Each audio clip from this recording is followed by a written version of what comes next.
All right, good morning, everybody. Welcome to another episode. This is episode 51, where we're going to be going through some analysis. If you happen to be new here, welcome back. Welcome for the first time, where we go every Tuesday and Sunday for some analysis on what's going on out there in our markets, well, anywhere in the markets overall. If you happen to be new here, the way these series go, and this, the way events go, we're going to walk through a quick presentation, 10-15 minutes, in terms of what's the main foundations when it comes to analyzing some deals or what makes like a deal work. Also, we are going to be going through some live analysis of anything that is on market out there with some agents. It's pretty much the same analysis that we're going to be going through if it's going to be like an off-market property as well too. There's going to be some Q&A questions as well too, in terms of what's going on when it comes to like the analysis of anything that you guys have. Just by all means drop it in the chat. And additionally, from there too, if you happen to be coming back again, thank you for coming back to another episode where we're going to be again just going through some analysis when it comes to like real estate wholesaling. So the first thing that we have to understand when it comes to like the wholesaling process, there are multiple steps to like go through the entire wholesaling process. But not just wholesaling, but also it's really good to understand when analyzing some deals that there are multiple strategies out there that are being included. And so you also have to consider with some of those as well to as analysis that you can also wholesale as well too. The main one that we focus are just going through like the numbers, make sure that the numbers make sense on a lot of these deals, because again, it really has to make sense for your side and also has to make sense for the investor side and also for the seller side, that again, we're trying to fulfill their needs in terms of like their motivation or why is it that they're trying to get rid of the property whatsoever. First thing that we have to understand is the ARV, after repair value. Basically just stands, well, says it on the word, it's what the property is worth once it gets fully fixed up. When it comes to the ARV, it takes seconds for you to find out what the ARV of any market is. I'll show you guys once we start doing the live analysis. But also the ARV represents of you knowing like your market. You got to know what your market is, how your market is responding, how quickly things are able to sell, what kind of properties are going out there as quickly as possible. That way you're able to target those, but also not just that, you have to understand how a lot of investors do like the numbers, because not all investors do the numbers very differently. As they're gaining experience, all of them are going to be start making some changes on their niche. Um, Overall as well too. So you have to really find out how their niche is, how their calculations come up into place, and how yeah, you should be coming in terms of like your offers. So your offers should be reflecting on how investors basically are doing a lot of their due diligence. Again, now there's some common ways and then there's some uncommon ways. So it's really good to understand like how investor one, two, and three are going to be doing like the numbers across the board. And when you start building a list of buyers, it's also really good to understand like who's willing to pay the most, who's willing to pay the least, and then everybody in between is pretty much going to be the in-between people. But it gives you like an insight as well too of where everybody is at as well too. So understand like your buyers, understand like your market, because your market is pretty much going to be your ARV. And again, I'm gonna show you guys in just a few minutes on how to find that ARV for any single market whatsoever, because we select a random market, so that way you guys are able to see that it can be done on any single market whatsoever. Now, when it comes to repairs, I like to stick to these average numbers. $10 to $20 per square foot are going to be pretty much on light repairs. Light repairs are going to be common on properties that are really well maintained, and also in rental properties as well too. Average repairs, these are going to you're starting to dive deep into some project properties that need some major repairs or some average type of repairs to like bring it up to like some good standards.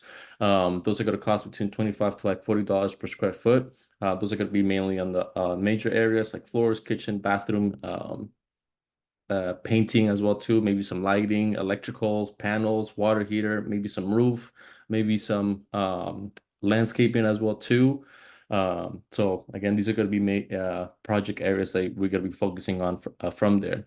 The last one is going to be pretty much the full gut job. The full gut job is going to be two type of properties: a property that either has been burned down and that's one that you're starting all over again, or maybe even demolish. That could be the second option. You're demolishing the entire property. The only thing that stays in place is the foundation, but sometimes even the foundation might have major issues, and that's going to be a big expense out of it. But that's why between $45 to $60 per square foot, you're going to be putting in those gut job repairs.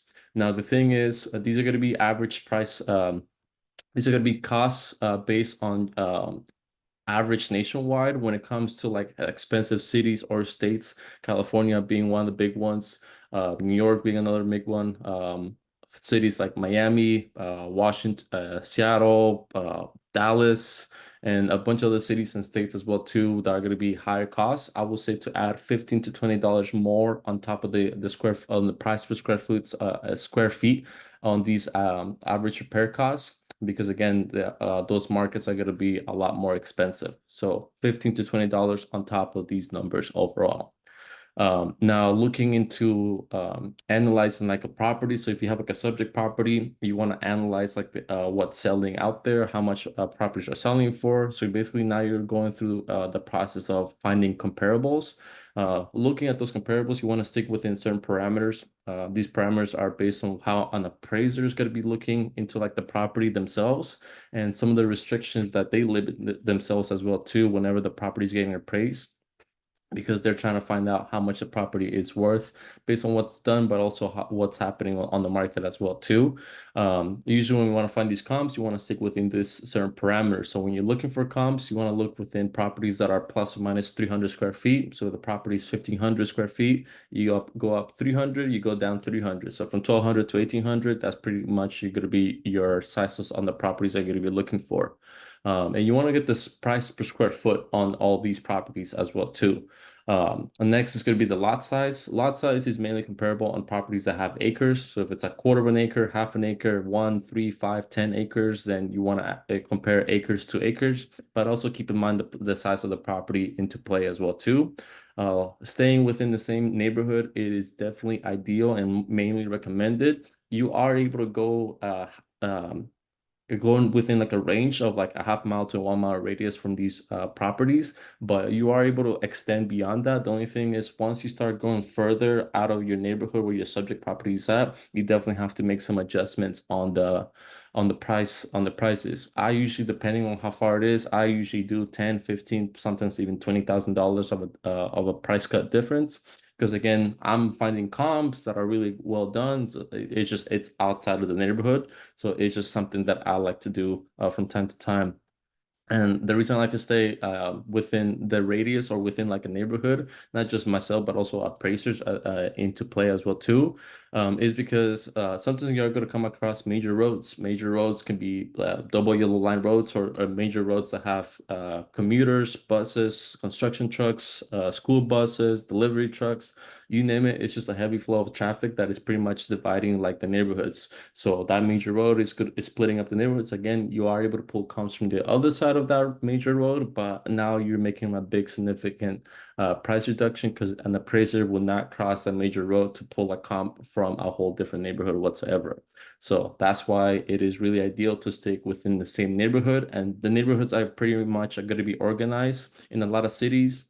Um, just pretty much everywhere is going to be pretty much aligned with how the major roads are structured as well too. Some of them can be long. A lot of the Midwest are very long. Some of them can be very short. And a lot of urban cities could be definitely very short. And so it just really depends where the major traffic definitely relies. You want to make sure that you stay within the same property, the same age of the property. You want to compare a 1940s home to a 2024 home. What you're doing is, what the investor's doing is they're bringing the 1940s home to 2024 standards, but you can't bring 2024 standards to 1940 standards. Regulations, pretty much everything's going to be different from one another. So you want to compare with a year difference of plus or minus 10 years of a difference. And looking into these comps, you want to make sure you're able to find 3 to 5 comps, not just properties that have sold, but properties that are under contract at the moment. Properties that are under contract is telling you what's actually happening in that market. So if there's a lot of properties that are 1,200, 1,300 square feet that are in the contract, that's the signal that hey, those are the properties that are selling. So you should be looking for properties that are between 1,200, 1,300 square feet to make sure, because those are the ones that are selling the quickest. So look for sold, look for pending, and it's really good to keep an eye on what's actually available out there. But you want to make sure that you're looking at properties that just got fixed up and are getting flipped now, because that's telling you that there's investors, and then you want to see how long did it take for them to repair it, and also see how long is it going to take for them to sell the property as well too. So look at those three time frames for you to find out um, those comps.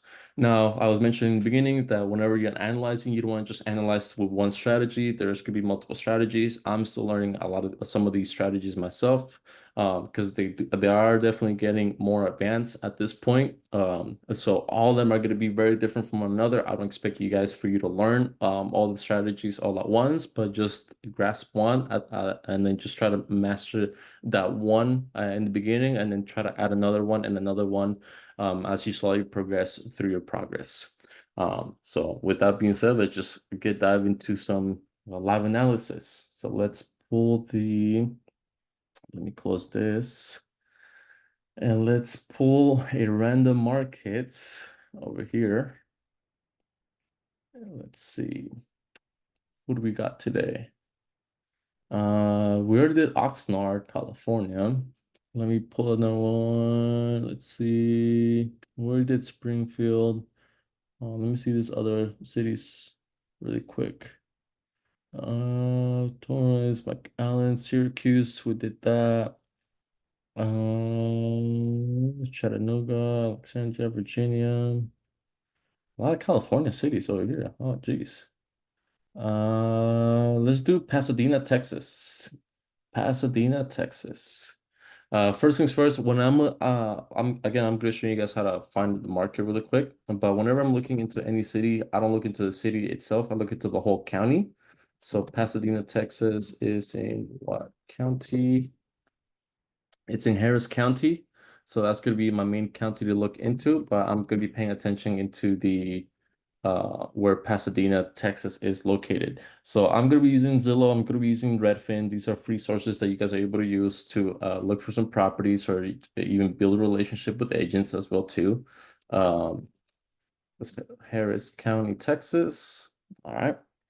All right. Cool. So Zillow and Redfin, they're both broker. Both of the companies are brokers. So them being brokers, they have their own agents, and then them have their own agents is again what makes it like a broker. And they have access to the MLS. They have access to a lot of this data. So Zillow and Redfin, they do a lot of the homework for us. So I was mentioning earlier, how quickly can you find the your market data through these platforms, or how you're able to do it. The simplest way is go through all these properties, scroll down past all the properties on Zillow.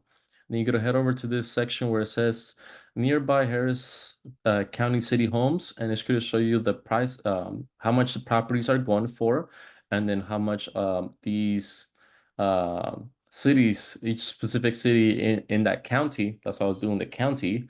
If you do like a specific city that you like, then it's going to show you nearby cities, and it's going to show you all the nearby cities. So regardless, that's what it is. Again, I like to do the whole county because it gives me a broader spectrum of how, all the cities. If there's a city that I come across and it's not there, all I have to do is just type in the city. But what I'm going to do with this data is take it over to the CRM. Let's do Rancho. See, last time we did Hidalgo County, I think Texas. So this one's gonna be Harris County. Harris County, Texas. I think that's what I don't remember what exactly we did. And then what I'm gonna do here is I'm gonna head over to edit. Let me pull this thing up. That way you guys are able to see it. I'm gonna head over to edit, pay special values only, and then paste that. And then bam, there it is. So Houston Homes, all these properties, or AKA the potential ARV, and this is what this data is. Sorry, I forgot to mention that. So what this data of all these nearby Harris County cities are, and what the price points are, is all these are mixed. The mixed data is mixed from properties that are ugly properties to recently updated properties. All the data gets combined with Zillow, and they're telling you what the average price home of all these of both of these mixtures of properties are. How much the properties are selling for. So it's a mix of both good properties that are getting fixed up already, and then bad properties that need all that work to be done into it. So it's giving you the average of that. Both Redfin and Zillow, because again, they're different platforms, they're going to give you different information overall. So whenever you're looking at this, when you go even go through what's our first city? And over here, Houston homes. If you look on Zillow, it says Houston homes are going for $271,000. If you go through Redfin, you're gonna notice that there's a price difference over here, and then here it is, cities, all the cities that they have. I'm gonna press more, and Houston homes on Redfin, it's telling me that the prices of properties are going for $359,000. So what all these prices are, again, it's a mixture of the properties, but this is pretty much your potential ARV. And what you're doing is you pretty much whatever subject your property you're looking for, if it happens to be one of these cities that it's in the county, um, what you're going to be doing is, can the property sell for, let's say if the property's in Houston, can the property sell for $359,000? That's pretty much all you're doing. All you're confirming is, can the property sell for X amount? Can it sell for more? Can it sell for less? Or can it sell at the price point of that? But that's the thing that we have to do. But at the same time, we want to look for some deals. And the way we're going to be looking for some deals is pretty much like this. Right here we have what the properties are going for based on Zillow's information or data.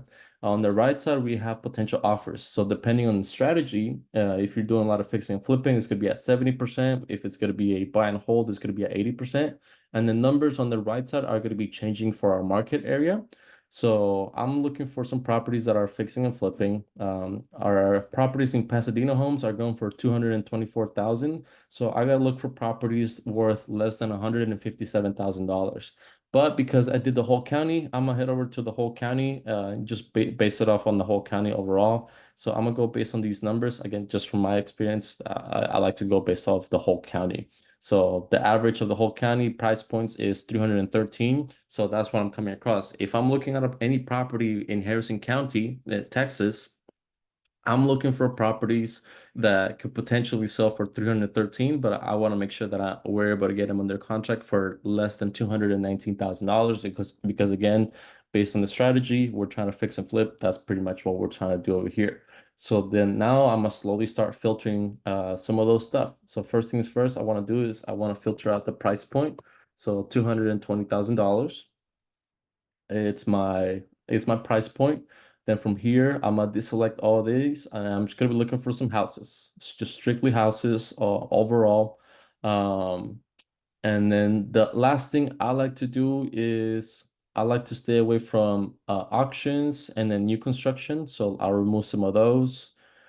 And so we dropped from 11,000 properties down to like 826 now. And the other thing I like to do is I like to look for properties. Honestly, from my experience, properties higher than 1,000 square feet are always the best. So at least 1,000 square feet are going to be like the best properties.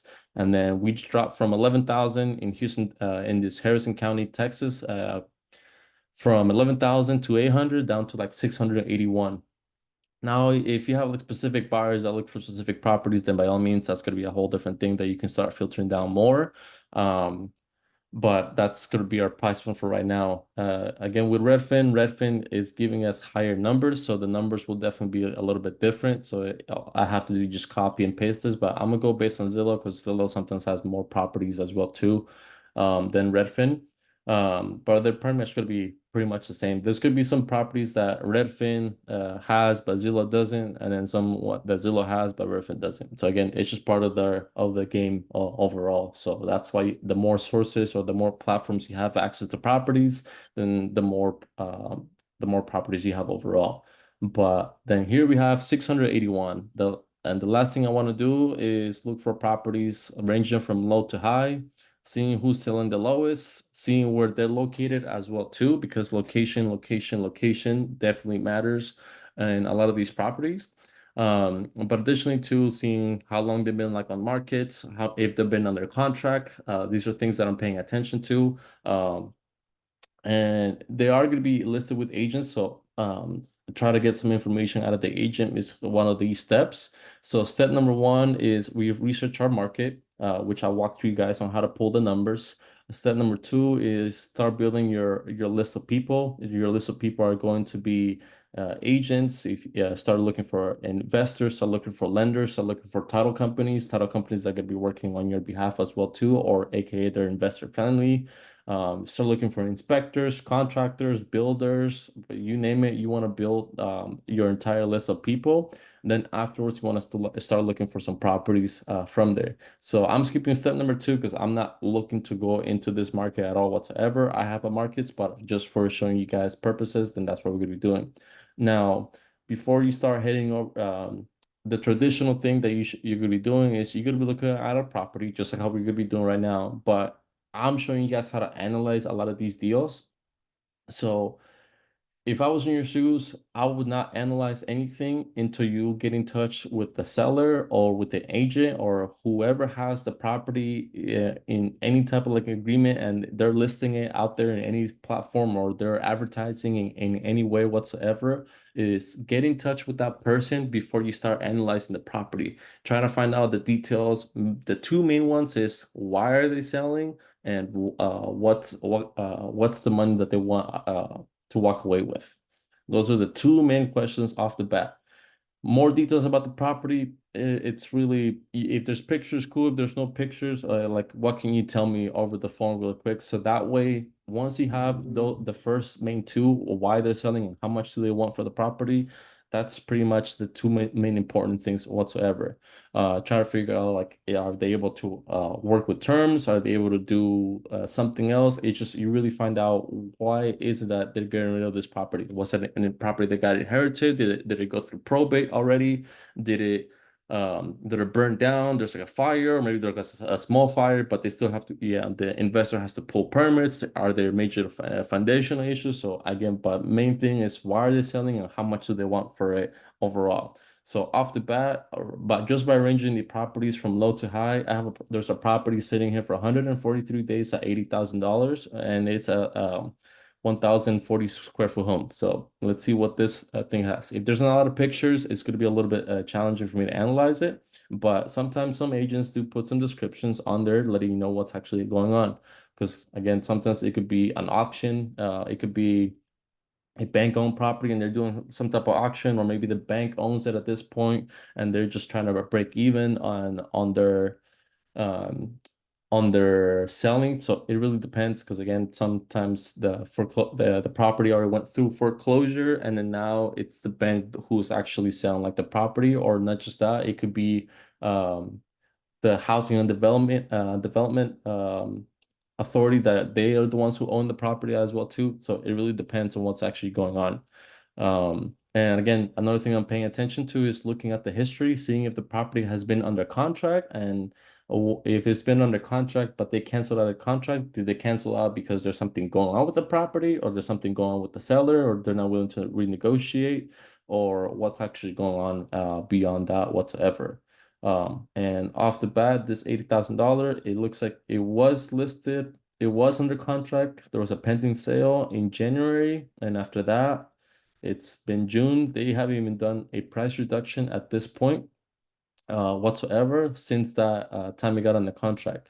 So these are one of those situations, like I'm literally mentioning, where you have to get in touch with the agent and then try to figure out like what's going on. Has there been any offers since the last time we got on the contract?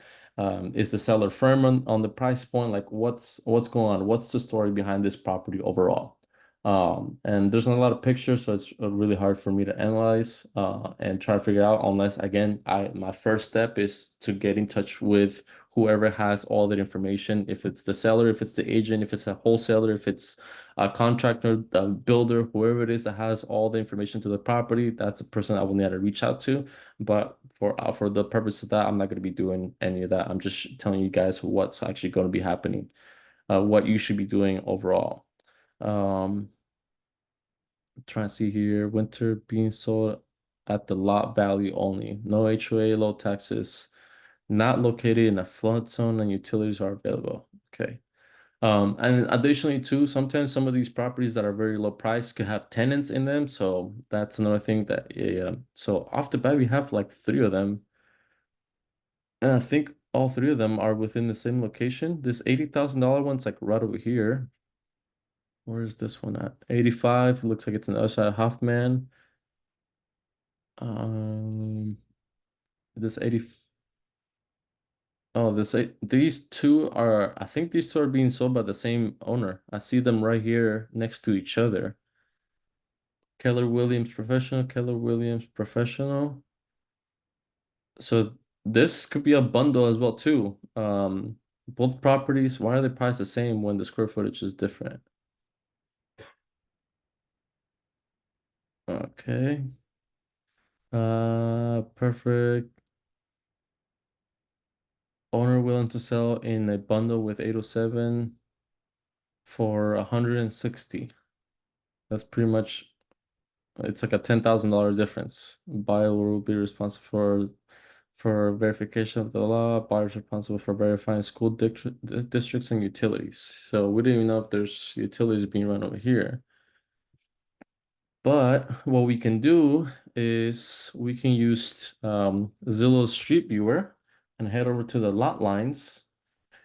Because here's the other one, this $85,000 one, but you see, this is why the lot lines come into play because the county has one set of lot lines, and then the investor's gonna have a whole different set of lot lines, and Zillow's gonna have a whole different set of lot lines as well too.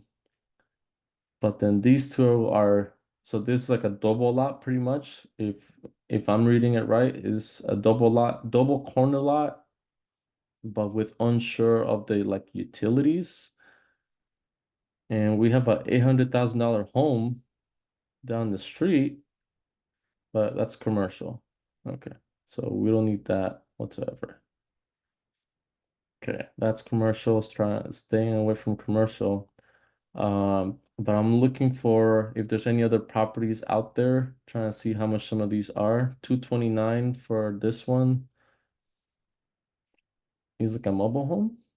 This is 0.67 acres. So this is one example of those acres where you have to compare acres to acres, but keep in mindful of the size of the property as well too. So that won't really work. But 200,000. Trying to see what's available right now. 70,000 down the street, 44, 149. So this is selling for what? But a lot of these look like mobile homes or like those homes that can be there's no foundation. It's like those homes that can be put on a semi and can be transported. I don't know, that's considered like a mobile home, but that's what this looks like. That's what this whole neighborhood looks like. And so if this is more for like a developer or someone who's willing to like build on this area or whatsoever, and that's gonna cost some of that money as well too. So let's go back to our county and a list of properties, see what else we're able to find over here. And the other thing too, if you ever come across properties less than $50,000, that means the property has been burnt. So anything less than 50, always buy less than 50.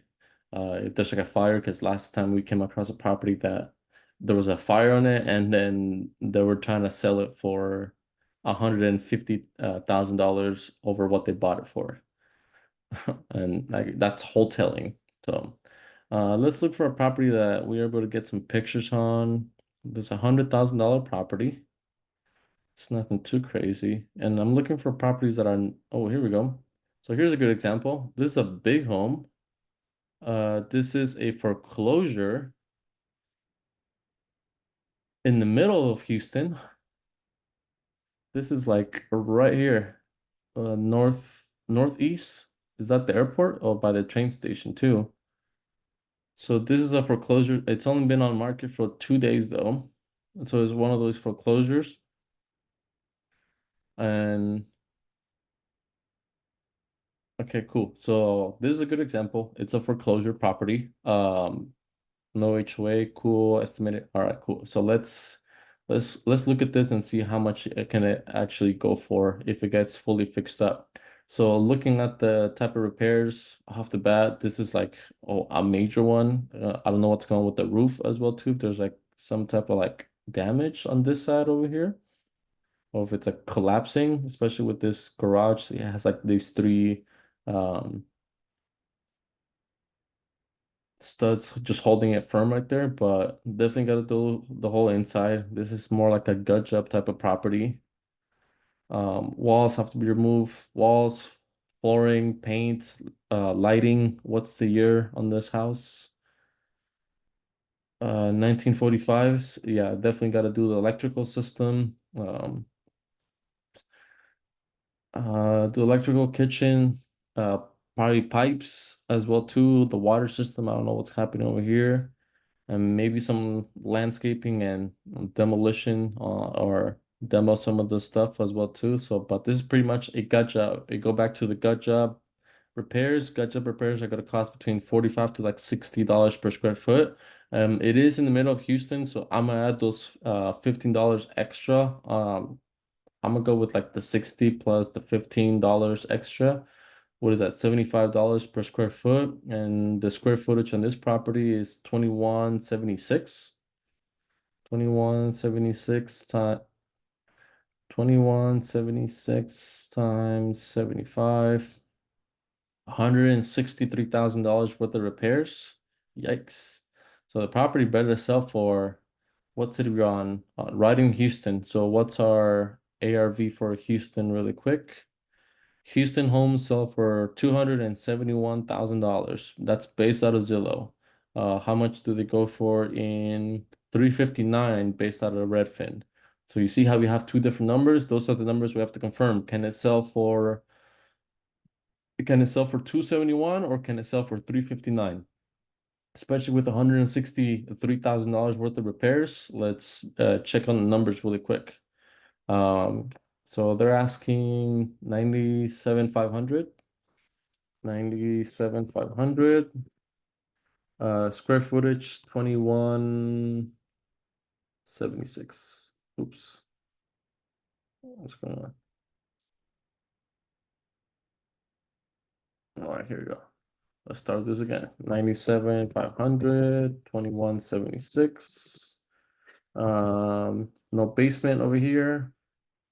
We could pay the closing costs, repairs. Again, I was putting $75 per square foot, so 163,200 on the repairs, 20% profit.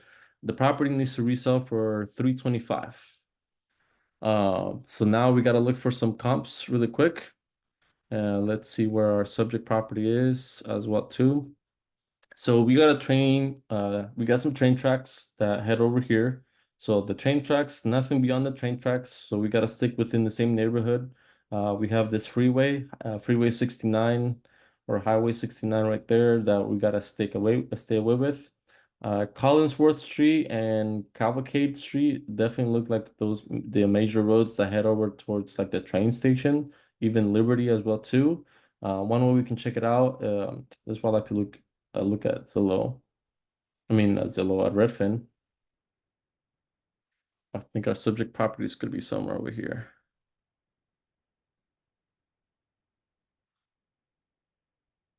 Come on, don't take too long.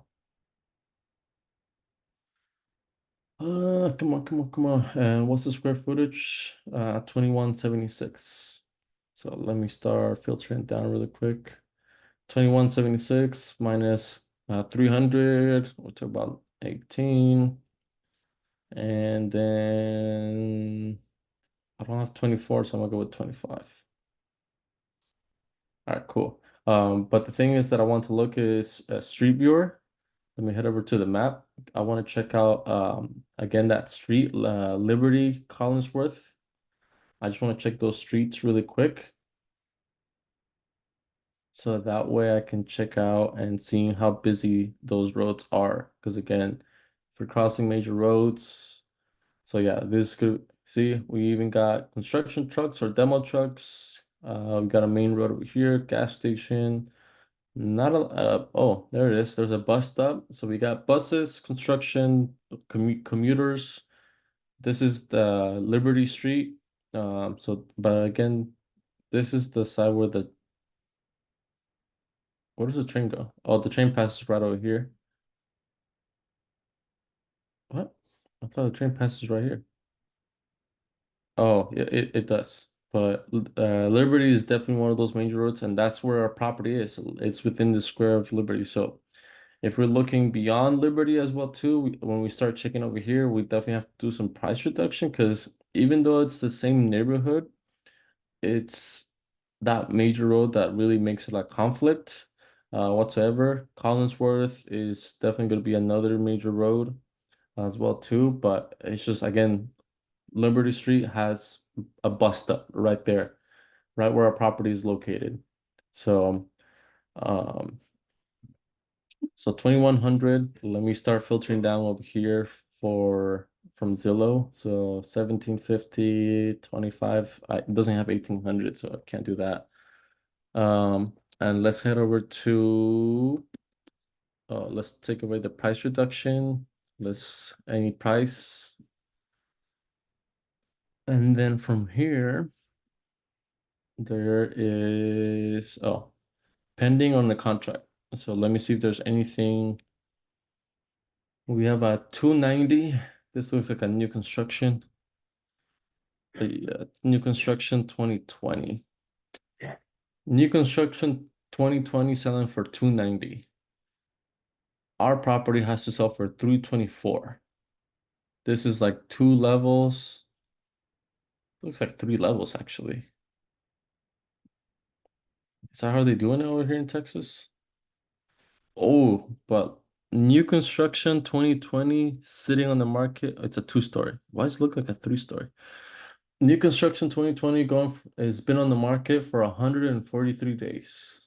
Jeez, that is horrible. Then we have a 335. It's a gated one. It's a gated. That's the thing. I want to see if there's HOAs on these, especially if they have like some type of gate. No, there's no HOAs. I don't know Houston like that, but we have a mixture of things. But again, you see how I'm going beyond this one, 335, five bedroom, 23 square foot home, 1950s. And this has only been on the market for 24 days. So there's nothing under pending or on the contract on this area. So the only thing that I can really look for is look for what has actually sold. Ah, God. And then Houston is a non-disclosure state as well too. So non-disclosure states, you have to deep search how much they actually sold through some other platforms, and I'm not seeing a lot of activity at all over here or whatsoever. This has been like the last 6 months. I'm setting the parameters. There's no price. This is 6 months, 12 months. 12 months, only something in September, and this sold in May. What is this? I don't even know if it's like a new construction, but how much did it sell? How much was it under contract? It doesn't even tell me how much it was in the contract for. They don't even have that. I think this is like an off-market deal, and then they had it probably listed for one day. But non-disclosure states, it's you have to go. I use platforms, PropWire. PropWire is for free. Let's see. Like this one that doesn't tell me how much is sold. So whenever you're looking at these that states that are non-disclosure states, you can use PropWire and see if we're able to find anything. You don't have to pay anything for it, but let's see if we're able to get like anything. It looks like it sold for $161,000. But it looks like it was so this was probably US Bank bought this property. What? US Bank.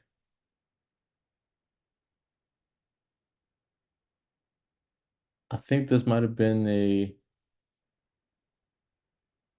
I think this might have been a foreclosure as well too. Off market, empty, free and clear. Oh, yep. There it is. There was a foreclosure on it on June. So now to REO. It's real estate owner, the bank took over it because there was the homeowner probably was behind on their payments. Most definitely for sure was behind payments, and the document just got recorded just today. That's crazy. So yeah, that was a foreclosure. So there was one foreclosure in the area. So that doesn't really count as something that has sold if the bank took over it. So that was a foreclosure. We're looking at a foreclosure property, and then there's no activity happening in the area. So this is one of those properties that you just have to move on forward, honestly, as much as you want to do to it. And then we're looking at a foreclosure property. So most likely the bank's going to take over this as well too. So this could turn to like an auction. If it doesn't, it's been on the market for only 2 days. After a certain number of days, they decide if it's 15, 30 days, 45 days, they decide whatever it is that they want to do. They do an auction, and then the bank most likely is going to win that auction because auctions always go over asking price. So it's just not one of those properties that is definitely not going to be working at all whatsoever. So I can look for something else, but honestly, that's not really. It's just that I gotta stay away from that area. At least that'll help me out, figure out what areas to like stay away from. But let's keep on looking and see if we're able to find something because we still have 600 and oh, let me take away these. Let me look for some properties that are a little bit better in shape. They are gonna cost more, but if it's been like on market for 120, 150 days, then you can still negotiate. Oh, geez, here we go. $134,000 house, fully updated. Okay, this could be a rental property right over here off the bat. Located near medical center and NRG stadium, shopping, perfect investment opportunities, schedule showing. Jesus. 1955 fully updated house for 214 days. What's going on in Houston? They've done price reductions. They haven't even gotten anything under contract since they first started at how much? 160. They put on market on 2022, 165. So honestly, it's been more than 200 days. It's been a whole year. It's been almost 2 years that they've been trying to sell this property, and they still haven't gotten a chance to sell it. So whoever is owning this is losing money. Oh no, they started even before that, May of 2022. We're in May of 2024. So it's been 2 years that they've been trying to sell this property for $184,000. So they've done 2 years and they only done $50,000 worth of worth of reductions. I don't see anything beyond that. So I think this was a rental. It didn't get rented at all for October, November, December, January, February, March, April, May. It couldn't be rented out for 1,300, so they reduced the rent as well too. Not only did they reduce the rent, they did updates. Once they did those updates, they try to resell the house and they've been losing money for 2 years. So this is one of those properties that if they're not able to rent it out, that's kind of scary. They're not able to rent it out. The only thing that can rent it out, honestly, it'll be a Section 8. This is Harrison County, Texas. So I'm gonna show you guys Harrison County, Texas, Section 8 really quick. So you gotta head over to the 2024 fair market rent system on the HUD on HUDuser.gov. Um, Houston, Texas, Houston, Texas. Where's Texas? Texas, Texas, Texas. Here we go. Texas, Harrison County, Harrison County, Texas.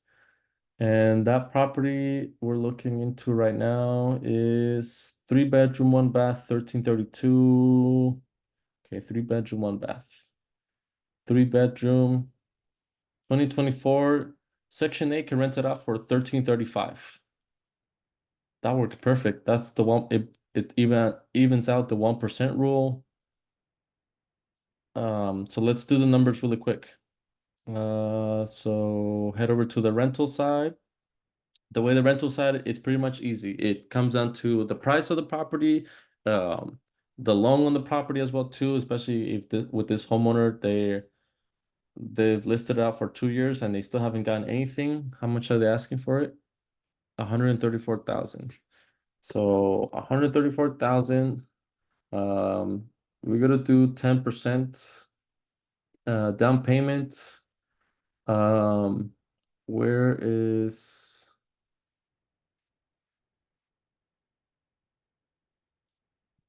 let's see. Where is here mortgage? Here we go. Mortgage news daily. Average rent right average mortgage rate is 7.03% right now. Awesome. So let's do 7.3. We'll do average. So 7.3 monthly payment 826. Um repairs, no repairs, it's already fully updated. Renting it out, section 8. And the thing with section 8, it's not guaranteed that we're able to get it to 1335. It could be more, it could be a little bit less as well too. But that's the reality of section 8. But I'm sure with this one, with a good amount of updates that it's been done to it, it can definitely be at 1300. I'm gonna call it even 1300 just in case. So $1,300 a month, section 8 tenant, no garage, no laundry, any of that. It's a house. Because we're doing a less than 20% loan, I would say push it up to like 45% on the expenses. So $15,600 on monthly income, section 8, that makes it $1,300 a monthly rent. $7,020 in expenses. That's taxes, insurance, mortgage insurance, maintenance, vacancy, property management. So that way you don't have to manage it yourself. You're gonna have, especially if you're out of state. So all those expenses combined, minus the yearly income, that brings it out to $8,580 on our net income. And then our mortgage, that's the thing, because we're doing less than 10%, less than 20%, I mean, our debt service or aka mortgage is going to be 9,900. So this property is losing us 1340, making us lose $13,041 for the year. So it's only $100 a month. It's at a 6.4% cap rate. So cap rate, it involves some risk as well too. The only thing is, what city is it on? It is on Houston. So I don't know what the average cap rate of a single family house. Houston average cap rate. So average cap rate is 6.1, based out of the Houston, Texas. Oh, that's multifamily. How about single family? According to Moody, no, actually it's about right. 6.2. Um, yeah, 6.2 single family.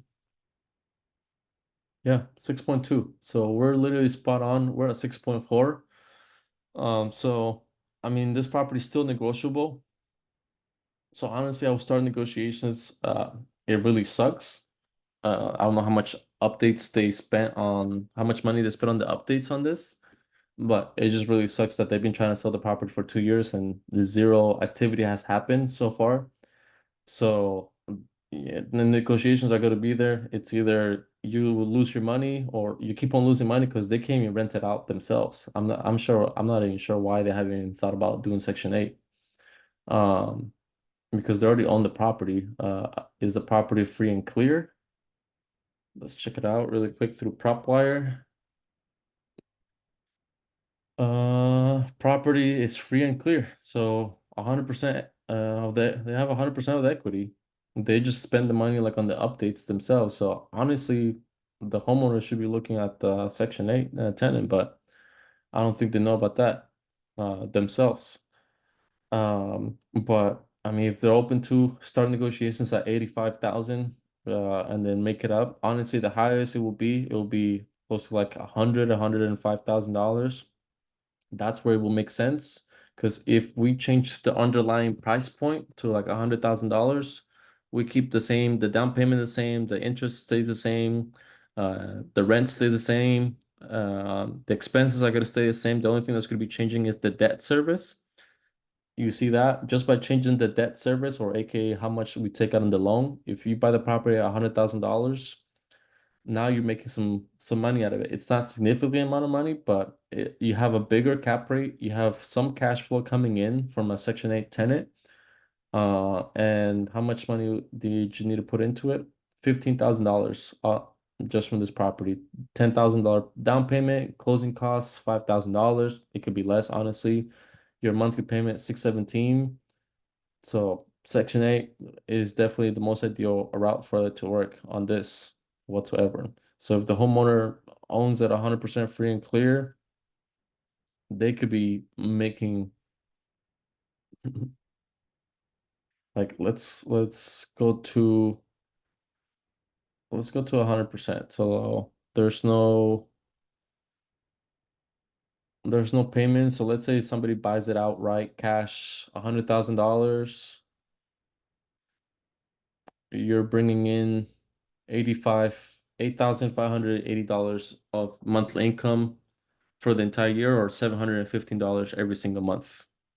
So that's how much money this homeowner could be bringing into it. And they spent like the updates. So however much they spent on the updates, let's say they spent, what's the square footage? 1,300 square foot home. They spent, I don't know how much. Honestly, I'm gonna play worst case scenario that it was like an average thing, 1332. They spent 60,000 dollars worth of repairs, $8,000 of monthly of that income. Um, so $60,000 divided by the 8,500, they break even in 7 years, and just from that. And then how our rates gonna be in the future, who knows? Hopefully they're gonna be a lot lower than where they are now, but that's where the property's value is gonna be picking up even more. So 7 years to break even on that $60,000 uh money on repairs. But this is a good one to negotiate, honestly. So if you happen to be in Houston, by all means, take advantage of it in Houston, because this property has been getting attempted to be sold for 2 years. Over here it says on Zillow 214 days on market, but no, you can clearly see that on the history since 2019, they have not been able to rent it out for 1350, because they're trying to do a regular tenant. But again, this investor knows that they could do Section 8. I don't understand why they can do that. So I wouldn't even reach out to the agent at all. I would just call, since I already know the address, I would just call the investor. But they have a $131 million investment. So I don't know why, and they're from Vegas. So I don't know why they're not paying attention to this one, that they can rent it out to a Section 8. That is so crazy.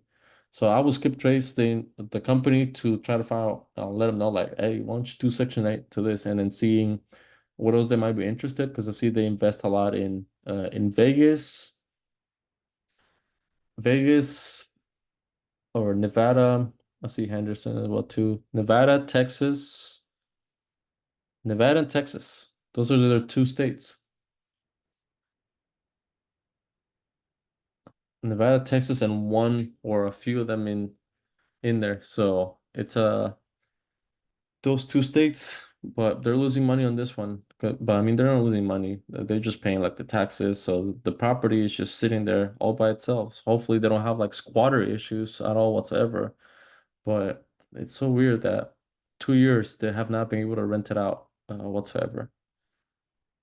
But that's pretty much it. That's the wrap for today. If you guys have like any questions, you guys can always message me. But those are two properties. One, it's a foreclosure. The bank's for sure going to take over in that one. Two, the this one that we just found has been getting attempted to be sold. But at this point, if they're losing money, I'm not sure how much money they might be losing at all whatsoever. But if they spend $60,000, They spent $60,000 on on repairs. Honestly, it's just best to there's not a lot of buyers on this property. Like how much did this person buy it for in 2018? How come there's no more history on them? And there has never been a mortgage on this property either. So everybody has been buying out cash, but this property it can still be negotiated. They start $169,000. I mean $185,000, and they made it down to like 130. It took them 2 years, but honestly, if they can do $30,000 more, get a deal. It's a business at the end of the day, so they can even write it off on their expenses. It's a better tax write-off for them at the end of the day. But those are the two deals that we have from right there. So again, if you happen to be in Texas, this could be your opportunity to get on this one. Not just that, maybe if you want to buy the property for yourself, hey, I'll rent out the property to you for how much did they were renting it out for? What's the lowest? I rent out the property to you. We'll do a ownership lease option and then do it for I rent out the property for 1090, give you $5,000 down payment, and in 15 years I'll pay off the rest of the property or however long it takes to pay off the property. But I'll work on that deal if I happen to be in Texas. So if you happen to be in Texas, take advantage of that. But that's pretty much up a wrap. All right. No questions over here. Again, if there's any questions, you can always message me as well too. But that's pretty much a wrap for today. The next time we'll be meeting is on Tuesday at 10 a.m. Pacific Standard Time. Again, message me on Meetup if you guys have any other questions from there, or if not, bring your properties or bring your questions onto the next Meetup event again on Tuesday at 10 a.m. Thank you guys for coming. Appreciate it.